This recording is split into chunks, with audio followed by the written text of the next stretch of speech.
Hey gamers, if you're looking for a spooky card game with some take that and some bluffing, then you want to check out Scream. Let's take a look at how this game plays.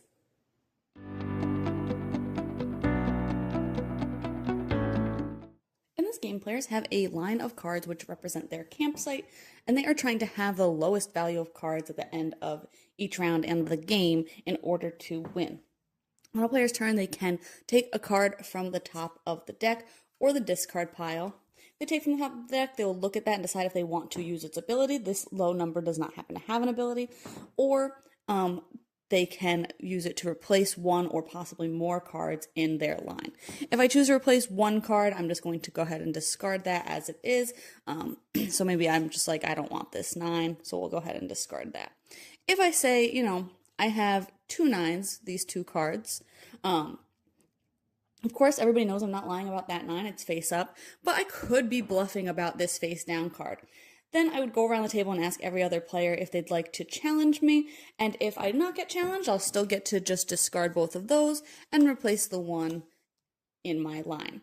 If I do get challenged, then I will flip over the cards to show whether or not I am telling the truth. In this case, I was telling the truth.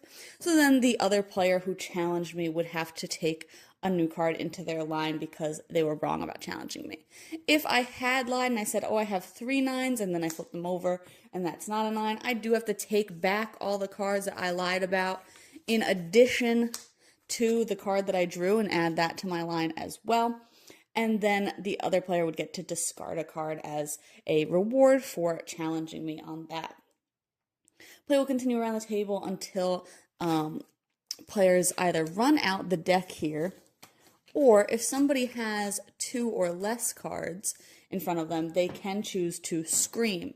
And then every other player will get 1 more turn, and then everybody will flip over their cards to score.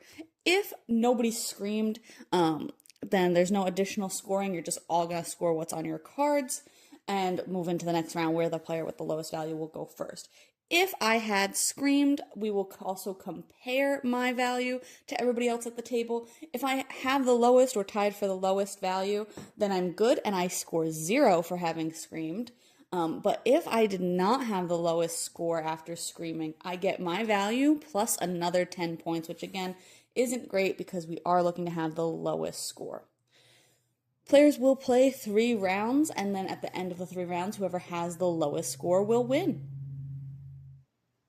So if you've played any of the silver games, then you'll notice that this is kind of similar, but I liked this a little bit more. I liked that bluffing element where I could say, I'm going to discard all 3 or all 4 of these cards, and they're all 7s or whatever number I choose. And being able to kind of hope nobody's going to call me out on it because maybe they haven't seen the 7s, or maybe, 2 of them are 7s, so, they think that I could potentially have a lot of the same number. I like the bluffing element. I think that it works really well with the style of game and kind of just adds a little bit of tension to the card play and the risk of, but if I call them out and I'm wrong, I'm going to get more cards, which is just going to increase my score, which I don't want. So I really do think it works really well for the game.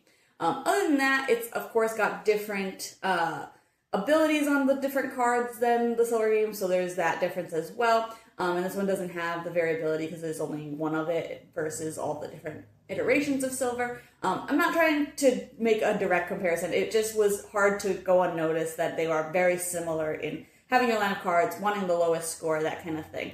But I definitely think that this has a good feel to it. It's not super spooky because the theme doesn't come through a ton in the cards, but it's got some nice art to give that spooky vibe, and has a lot of the spooky kind of characters on the cards, which I do really like. I like the theme of that a lot. And like I said, I like that some of the cards don't have abilities and that the abilities seem really worthwhile. If you draw them, you probably want to play them. But again, it can also be difficult to choose because if I draw a 13 and I already have a 13, I might want to take that and just hold on to it so that later I can throw out multiple cards. So I think that the game just overall has a nice balance of your choices for that card play. But you can check out my full thoughts on the blog today if you decided this one's for you.